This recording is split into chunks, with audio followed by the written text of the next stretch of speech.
নাটক, cinema, Telefilm, web series, কি বলবেন? কি একটা ম্যাচ! মানে স্নায়ু চাপ বাড়তে বাড়তে যে কোথায় পৌঁছে গিয়েছিল। এবং কিছুদিন আগে ওয়েস্ট ইন্ডিজের বিপক্ষে বাংলাদেশ একটা সুপার ওভার হেরেছে। মনে হচ্ছিল যে এবারও ইন্ডিয়ার বিপক্ষে এই সেমিফাইনালে বাংলাদেশের দল সুপার ওভারে হেরে বসে কিনা, কিন্তু না। রিপন মন্ডল নামের একজন ক্রিকেটার এই টিমে রয়েছে এবং সে সিদ্ধান্ত নিয়েছে যে যাই হোক আর নাই হোক সে দলকে ফাইনালে তুলবেই। এবং সুপার ওভারের প্রথম দু বলে 2 উইকেট তুলে নিল, যেখানে জিতেশ শর্মার উইকেট উপরে ফেলেছে। এরপরে আশুতোষকেও সে আসলে আউট করেছে, যার কারণে ইন্ডিয়া এ টিম সুপার ওভার কোনো রানই করতে পারেনি। কিন্তু নাটক তখনও বাকি, কারণ আমাদের ইয়াসির রাব্বি এত অভিজ্ঞ একজন ক্রিকেটার, তিনি ব্যাট করতে গেলেন কমন সেন্সকে ড্রেসিং রুমে রেখে তিনি ব্যাট করতে গেলেন। দরকার মাত্র 1 রান, তখন তার মনে হলো যে না, কিসের ছক্কা মারবো, ছক্কা মেরে হিরো হব, আমার ছক্কাতে দল জিতবে। এবং সেই ছক্কা মারতে গিয়ে, সুয়াসকে ছক্কা মারতে গিয়ে তিনি তার উইকেটটা দিয়ে চলে এলেন এবং চাপটা আরো বাড়লো। এরপর ব্যাট করতে গেলেন আকবর, দ্বিতীয় বল। অর্থাৎ বাংলাদেশের 1 রান লাগে, প্রথম বলে তো ইয়াসির নাই হয়ে গেল, দ্বিতীয় বল ফেস করবেন ক্যাপ্টেন আকবর। তিনিও স্টাম্পিং এর শিকার হতে পারতেন, তবে সেটি ছিল লেগ সাইডে একটা হোয়াইট বল, যার কারণে বাংলাদেশ এই ম্যাচটা জিতেছে এবং বাংলাদেশ চলে গেছে ফাইনালে। এমার্জিং এশিয়া কাপ, যেটার নতুন নাম হয়েছে। এর আগে 2019 সালে বাংলাদেশ এই টুর্নামেন্টের ফাইনালে খেলেছিল এবং আফগানিস্তানের কাছে হেরেছিল, আরো একবার ফাইনালে উঠেছে।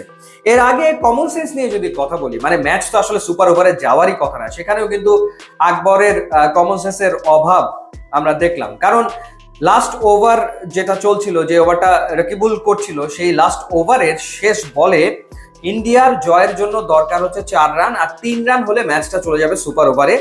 সেই শেষ বলে ব্যাটসম্যান যে ছিল দুবে, সে লং অফে বলটাকে খেললো এবং ওখানে 1 রান হয়, টেনে টুনে 2 রান হতে পারে, 3 রান কোনোভাবে হয় না।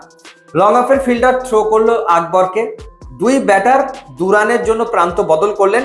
হঠাৎ করে আকবরের কি মনে হলো যে আচ্ছা, আউট করার চেষ্টা করি, কোনো দরকার নেই। তিনি উইকেট ভাঙার চেষ্টা করতে গেলেন এবং যার বদৌলতে আরো একটা রান দুবে পেয়ে গেলেন, যার কারণে ম্যাচ টাই হয়ে গেল এবং যার কারণে ম্যাচ চলে গেল সুপার ওভারে। সুপার ওভারে তো যাওয়ারই আসলে কথা না, ওখানেই বাংলাদেশের ম্যাচ জিতে যাওয়ার কথা। কিন্তু যাই হোক, শেষমেশ ভাগ্য সহায় হয়েছে বলে বাংলাদেশ ফাইনালে খেলেছে। না হলে বাংলাদেশ এরকম blunder through out the match অনেকগুলো করেছে ফিল্ডিং এর ক্ষেত্রে। যেমন আকবর যে ক্যাচ ফেলে দিয়েছে, নেহালের মতো প্লেয়ারের ক্যাচ আকবর ফেলে দিয়েছে এবং সেটা একটা লোপ্পা ক্যাচ, সহজ একটা ক্যাচ আকবর ড্রপ করেছে।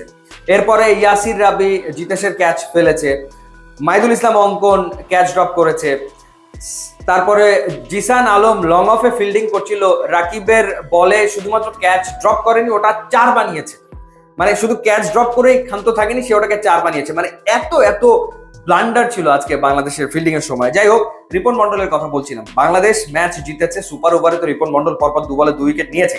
তার আগে মূল ম্যাচের যে 19তম ওভারটা রিপন মন্ডল করেছে, সেই ওভারে সে যে 5 রান দিয়েছে এবং একটা উইকেট নিয়েছে, ওখানেই আসলে বাংলাদেশ ম্যাচের লাগামটা নিজেদের দিকে নিতে সক্ষম হয়। এর আগে যদি ব্যাটিং এর কথা বলি, বাংলাদেশের ব্যাটিং এর ক্ষেত্রে 19 আর 20 ওভার, এই 2 ওভারে বাংলাদেশ 50 রান তুলেছে, যেখানে মেহরব ব্যাট করছিল এবং মেহরব 1 ওভারে 4টা 6 মেরেছে, একটা 4 মেরেছে, 28 রান করেছে।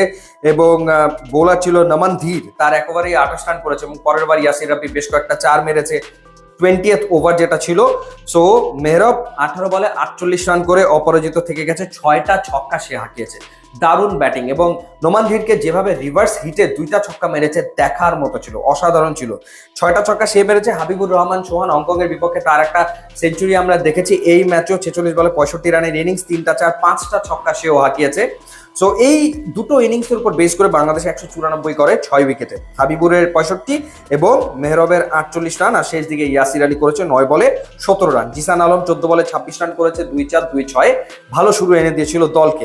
বাংলাদেশ টোটাল 11, 12, 13, 14, 15টা ছক্কা মেরেছে, যেটা আমরা আসলে ন্যাশনাল টিমে তো দেখি না এরকম ব্যাটিং।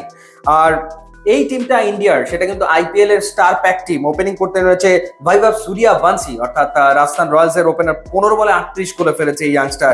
প্রিয়াংশ আরিয়া পাঞ্জাবের ওপেনার, 23 বলে 44 রান করেছে, দুর্দান্ত একজন ব্যাটার। জিতেশ শর্মা আরসিবিতে রেগুলার খেলে থাকে, 23 বলে 33 রান করেছে। নেহাল ওয়াধেরা, তিনিও পাঞ্জাবের প্লেয়ার, 29 বলে 32 রান করেছে এবং বাংলাদেশ এই দলকে হারিয়েছে, সেটা একটা বিরাট ব্যাপার। ডেফিনেটলি বিরাট ব্যাপার, বাংলাদেশ ফাইনালে উঠেছে এবং অনেক নাটক করে উঠেছে, মানে সহজভাবে ওঠেনি আর কি, নাটকীয়তার সবটুকু করে শেষমেশ বাংলাদেশ উঠেছে এই এশিয়া কাপের ফাইনালে। এখন কাপটা জিতলেই হয়।